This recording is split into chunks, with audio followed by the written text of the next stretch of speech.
Friends, welcome to study with smartness. दोस्तों, आज हम इस वीडियो में टॉप 21 क्वेश्चंस देखेंगे जो कि आपके एग्ज़ाम के लिए बहुत इंपॉर्टेंट है और इनके चांस बहुत ज़्यादा हैं जो कि आपके एग्ज़ाम में आने के। ठीक है, तो अगर अभी तक आपने इस चैनल को सब्सक्राइब नहीं किया है तो चैनल को सब्सक्राइब कर लीजिए, जिससे कि आपको ऐसे ही और ढेर सारे वीडियोज़ आपको टाइम पर मिलते रहेंगे। और दोस्तों, उसके लिए आप बेल आइकन भी प्रेस कर लीजिएगा। तो चलिए दोस्तों, स्टार्ट करते हैं। आपका पहला क्वेश्चन है, रंग अंधापन के लिए हमारा शरीर किस कोशिका विकार का जिम्मेदार है? ऑप्शन आपके पास WBC, शंकु कोशिका, रॉड सेल, न्यूरॉन। दोस्तों, यहाँ पे पूछा गया है रंग अंधापन मतलब कलर ब्लाइंडनेस। कलर ब्लाइंडनेस के लिए कौन सी कोशिका जिम्मेदार है? तो आपका आंसर है शंकु कोशिका। ठीक है, नेक्स्ट है मालथीसियन सिद्धांत। मालथीसियन सिद्धांत निम्नलिखित में से किसके साथ जुड़ा हुआ है? ऑप्शन है दरिद्रता, रोजगार, रोग, आबादी। तो दोस्तों, आपका राइट आंसर है आबादी, पॉपुलेशन। नेक्स्ट है संविधान का एक संशोधन शुरू किया जा सकता है। किसके द्वारा शुरू किया जा सकता है? भारत के राष्ट्रपति द्वारा, राज्यसभा में एक विधेयक पेश करके, राज्यपालों के राज्यपाल द्वारा, या फिर संसद के किसी भी सदन में विधेयक पेश करके। तो option right is the right one. ठीक है, ऑप्शन डी, मतलब कि संसद के किसी भी सदन में एक विधेयक पेश करके संविधान का एक संशोधन शुरू किया जा सकता है। नेक्स्ट है कामरूप भारत के किस क्षेत्र का प्राचीन नाम है? कामरूप भारत के किस क्षेत्र का प्राचीन नाम है? ऑप्शन है बिहार, राजस्थान, असम, कर्नाटक। तो राइट ऑप्शन है आपका असम। दोस्तों, राइट ऑप्शन है आपका असम। ठीक है, नेक्स्ट है आर्थिक विकास के लिए कौन सा पैरामीटर है? आर्थिक विकास के लिए कौन सा पैरामीटर है? ऑप्शन आपके पास प्रति पूंजी मौद्रिक आय, राष्ट्रीय आय, प्रति पूंजी ग्रामीण आय, आबादी। तो यहाँ पे आपका राइट ऑप्शन है ऑप्शन नंबर ए, प्रति पूंजी मौद्रिक आय। ठीक है, नेक्स्ट है विषुव तब होता है जब सूरज ऊपर की ओर होता है। विषुव तब होता है जब सूरज ऊपर की ओर होता है। इसके लिए ऑप्शन आपके पास मकर रेखा, कर्क रेखा, ध्रुव, या फिर भूमध्य रेखा। तो राइट ऑप्शन आपका भूमध्य रेखा। नेक्स्ट है किस लड़ाई में विजयनगर साम्राज्य का पतन हुआ? ऑप्शन है तक्कोलम का युद्ध, तालीकोटा की लड़ाई, कण्व का युद्ध, पानीपत की लड़ाई। तो राइट ऑप्शन आपका तालीकोटा की लड़ाई। दोस्तों, यह इंपॉर्टेंट क्वेश्चन है क्योंकि ये एग्जाम में पूछा जा चुका है, तालीकोटा का युद्ध। ठीक है, और इसी को ही दोस्तों राक्षसी तांगड़ी का युद्ध बोलते हैं, राक्षसी तांगड़ी का। नेक्स्ट है एंटीबायोटिक पेनिसिलिन निम्नलिखित में से किससे प्राप्त होता है? एंटीबायोटिक पेनिसिलिन निम्नलिखित में से किससे प्राप्त होता है?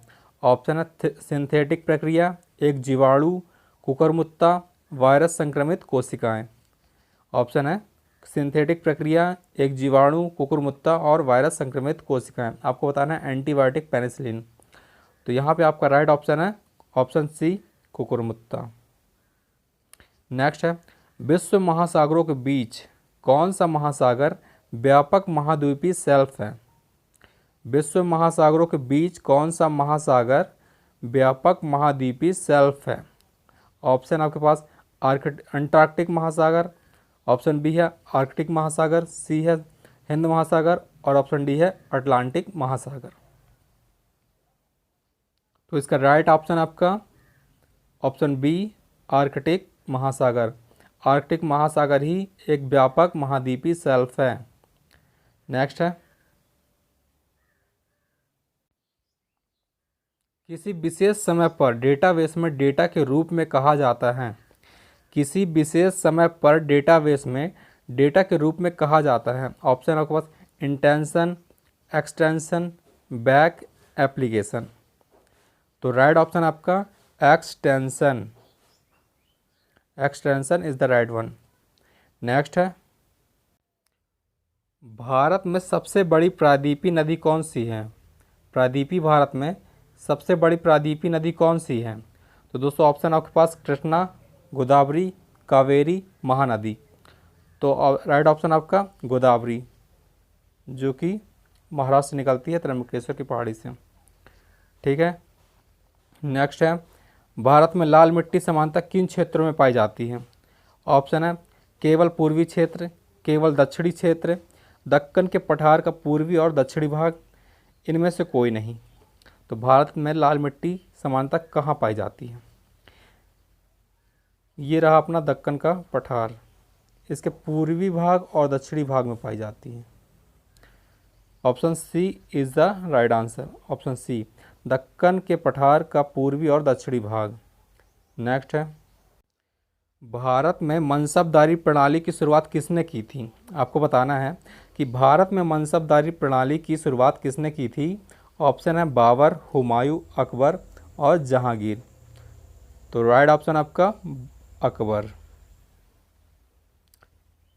1556 में इसने शासन संभाला था और 1605 तक।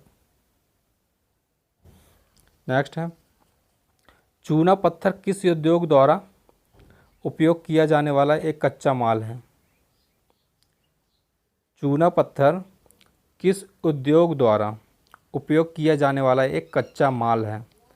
ऑप्शन है एल्यूमिनियम, उर्वरक, सीमेंट या पेट्रोकेमिकल्स। तो यहाँ पे आपका राइट ऑप्शन है option C is the right answer, और वो है सीमेंट।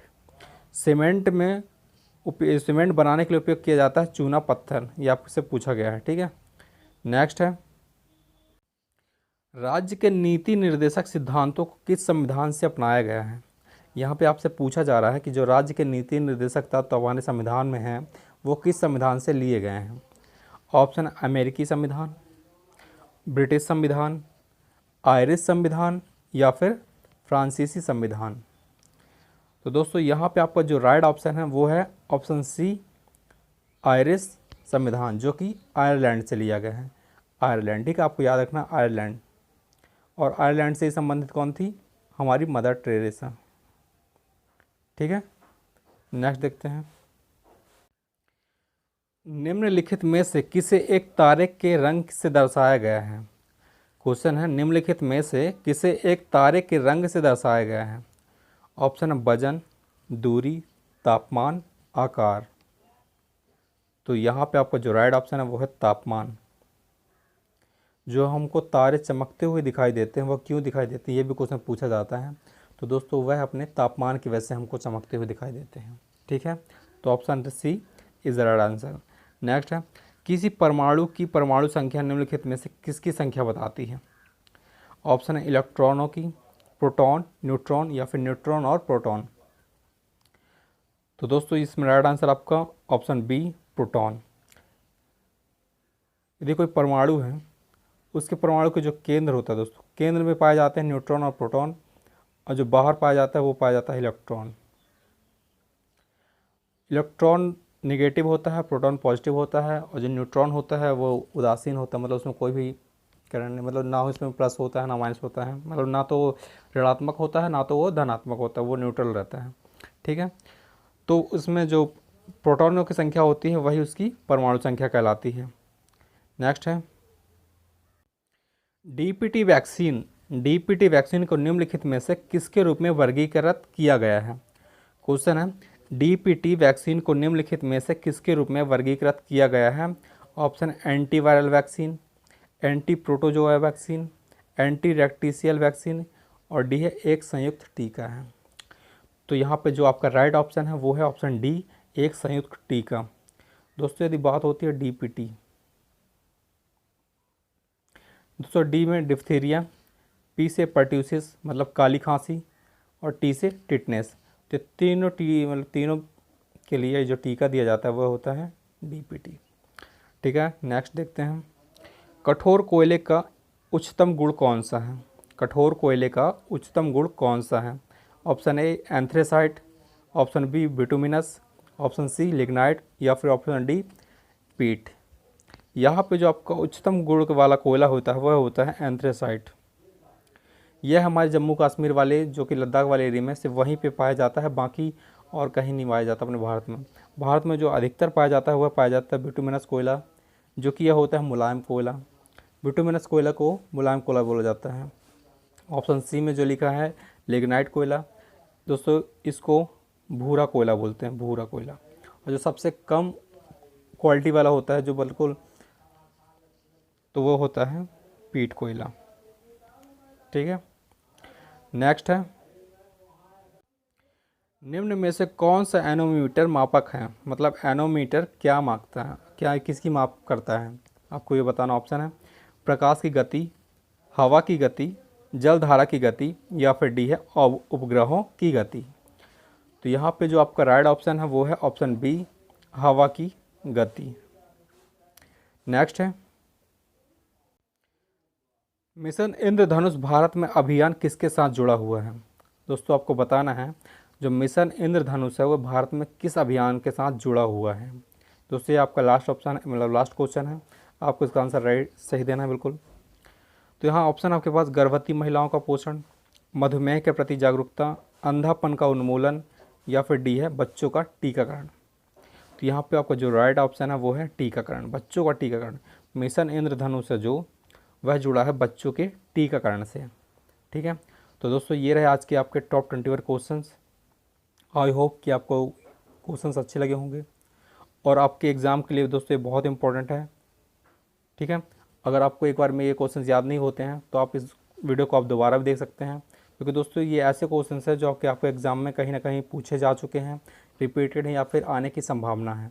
ठीक है, तो आई होप कि आपको ये वीडियो अच्छा लगा हो। अगर आपको वीडियो अच्छा लगा है तो प्लीज़ चैनल को लाइक एंड सब्सक्राइब कीजिएगा।